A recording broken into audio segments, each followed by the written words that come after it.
Kaiju number 8. Only a selected few humans are trusted with the most dangerous weapons known to man. Superhumans capable of going head-to-head with any Kaiju. So today, we're building the ultimate defense force team in Kaiju number 8. No limits, no politics, just raw power and survival. But here's the twist. Instead of the traditional 8-member team, we're stripping it down to only the most elite roles. So, no officers and no cadets. That leaves us with 5 positions. Our captain, our vice captain, and 3 platoon leaders. The 5 strongest members in the entire verse. So let's get started with our first member of the team and one of our 3 platoon leaders. For this position, we've got 2 strong contenders, both known as the top prodigies in the entire army.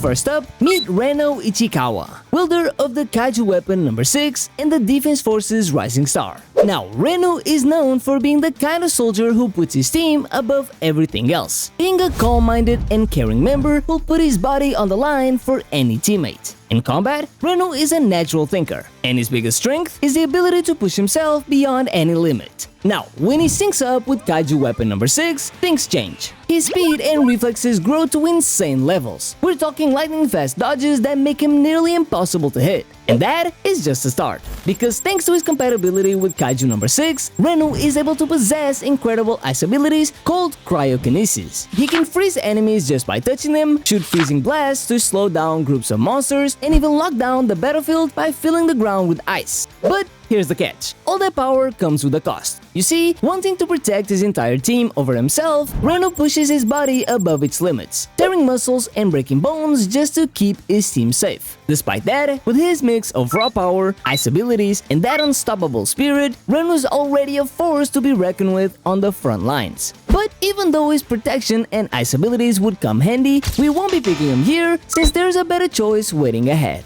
Number 1 will be none other than Kikuru Shinomiya, one of the brightest prodigies in the entire verse and wielder of the number 4 Kaiju weapon. Kikuru's strength lies in her incredible agility and reflexes, which let her outmaneuver even the fastest Kaiju in combat. But better yet, it's her Kaiju weapon, a weapon based on a lightning-themed Kaiju, giving her the ability to unleash powerful electric attacks that can stun or incapacitate enemies. But that's not all. Physically, Kikuru might not be our strongest contender, but when it comes to speed, there's no one better. When wielding the numbers weapon 4, she's granted immense speed and the rare ability to fly. As you can imagine, this makes her a super unique member since nobody else possesses such ability. That flight speed also makes Kikuru the perfect scout, spotting incoming threats before anyone else can even see them. And if that wasn't enough, she's also compatible with Kaiju number 1, granting her one of the most overpowered abilities in the entire verse, the power to pinpoint an opponent's weak points and predict their entire movements, almost like a glimpse into the future. And here's the kicker. Kikuru isn't just some rookie. She's the daughter of the Defense Force director himself, making her a potential captain in the future on par with the best captains in the entire force. So, on our Defense Force team, Kikuru's role is simple. She's the one that keeps enemy Kaiju off balance, protecting her teammates by stunning and slowing down opponents before they get too close, which makes her the perfect first pick to start our elite squad.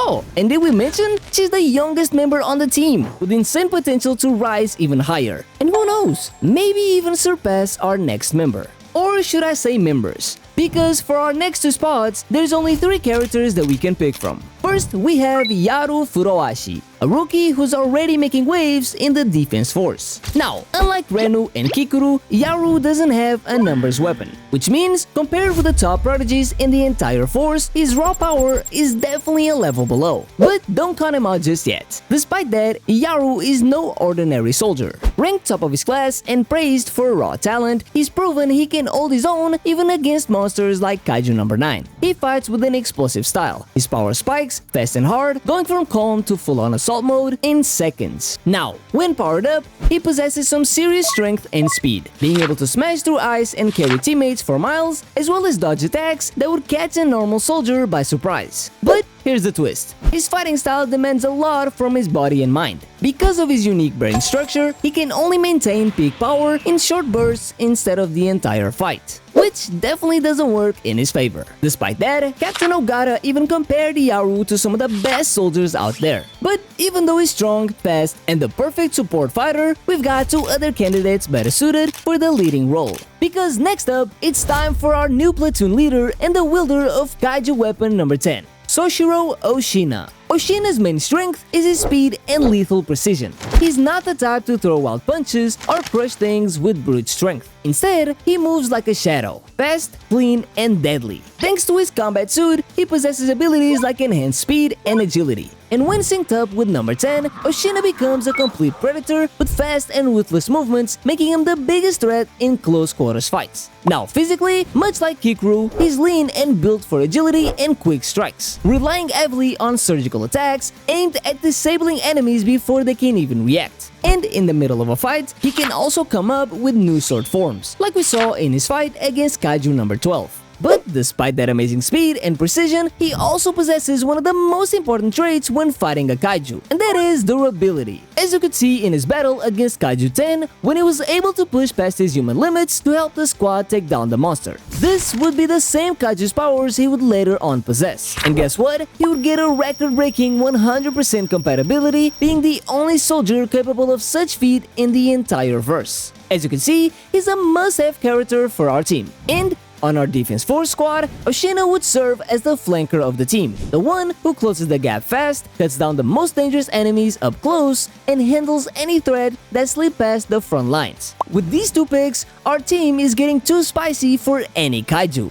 But the next one might be on another level. This is none other than our MC, Kafka Hibinu, the wildcard of our team and also known as Kaiju number 8. Unlike the other members, Kafka doesn't wield a traditional numbered weapon. Instead, he becomes the weapon. Transforming into a kaiju grants him monstrous strength, insane regeneration, and raw combat instincts that no human could ever match. Now, despite his human limitations, Kafka can do things that no one else can. He can fire energy beams, detect other kaiju nearby, and when pushed too far, he even unlocks gigantification, letting him grow massively in size and double his threat level. And this isn't just for show. In this form, Kafka can overpower even the fastest and most armored enemies before they can even adapt. But the scariest part is that his kaiju form has a fortitude rating of 9.8, higher than any weapon or kaiju in the entire verse. On top of that, his agility and combat adaptability let him switch between raw power and tactical finesse, giving him the edge in nearly any type of fight. So, against slower enemies, he'll simply overwhelm them with brute force. But against faster ones, he'll bait them into overextending before landing the decisive blow. Sure, he might be less precise than some weapon users, but in terms of raw destruction and durability, there's no one better.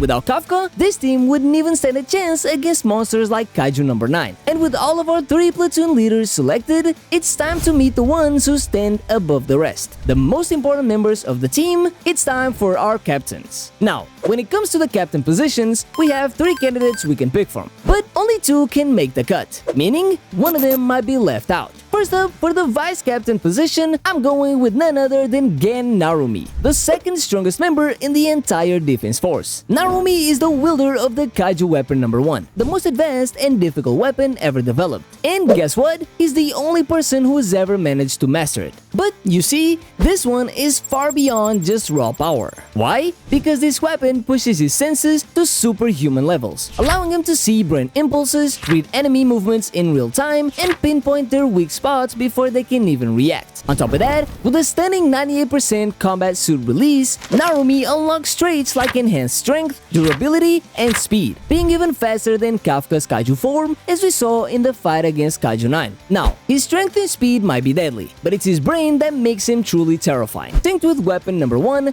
Narumi processes combat like a machine, adapting mid-fight, reading patterns, and exploiting openings before they even happen. Physically, he might not be the biggest or the strongest, but his agility and combat instincts put him a cut above. So, in our squad, Narumi is the strategist, the eyes and the brain guiding every move. You won't find him charging headfirst like some others. Instead, he's all about precision, timing, and exploiting weaknesses to keep everyone safe, just like a true vice captain. And with a vice captain like him on our side, you just know the captain has to be on another level. Now this leaves us with 2 characters left, but only one spot on the team is actually open. So the question is, who's taking the captain position and leading this entire squad? First candidate, it's gotta be Mina, captain of the 3rd Division and wielder of weapon number 6. Mina is a cold, calculated sniper, known for obliterating kaiju from long range with pinpoint accuracy. Now, while Mina's kaiju weapon doesn't grant her shapeshifting or combat abilities, her sheer destructive power and accuracy are like no other. She uses a weapon based on a massive tiger-like kaiju, granting her incredible strength and endurance. And her primary tool is a gigantic railgun capable of striking kaiju from long distance. This makes her the team's heavy hitter and long-range specialist. Not only that, but she's famous for releasing up to 96% power from her combat suit, increasing all her traits to even higher levels. So much that even Gen Narumi, our vice captain, acknowledged her power, being able to outdamage and incapacitate giant kaiju more efficiently than him in their strongest forms. But that's not all. Her agility on the battlefield is just as impressive. Mina can dodge and reposition quickly, even when facing the toughest monsters like Kaiju number 9. And to add to all of that, most Defense Force members see her as a role model, respected by both recruits and high rankers alike, which would make her the perfect captain. But I've got someone better saved up for this position. That is none other than the strongest member in the entire force and also its director, Isao Shinomiya. Now, hold up. Yes, he's the former commander-in-chief of the entire organization. But, most importantly, he's also the only human to ever wield 2 kaiju weapons at the same time. Isao used kaiju weapon number 2, a power-type weapon built from one of the strongest kaiju in history, a kaiju with a fortitude rating of 9.6. And he didn't just survive it, he mastered it, unleashing over 92% of its output and gaining next-level physical stats, like ridiculous strength and insane durability. Isao's combat mastery isn't just raw power. He's a martial arts master who uses explosive punches and sonic blasts as his main strikes. But if you think offense it's all he's got, think again, because his numbered weapon also allows him to create a shield capable of absorbing an attack from Kaiju number 8, even when Kafka has lost control. So yeah, I think it's fair to say that there's no one better to lead the pack. His presence alone is so different that even Kafka and Narumi have said that Isao is terrifying to fight against. In fact, our vice captain even admitted that he could never beat him in a fight. And that kind of respect, it's earned the hard way. So, if Kafka is the wild card and Narumi is the brain, then Isao is the anchor, the one you call when everything else fails. And more importantly, the one who will train our squad and elevate their abilities to the next level. And there you have it, the ultimate Kaiju defense squad. Think you can build a better one? Then drop your team down below in the comments. And for your next video, here's one where I created the ultimate anime tournament. Go on!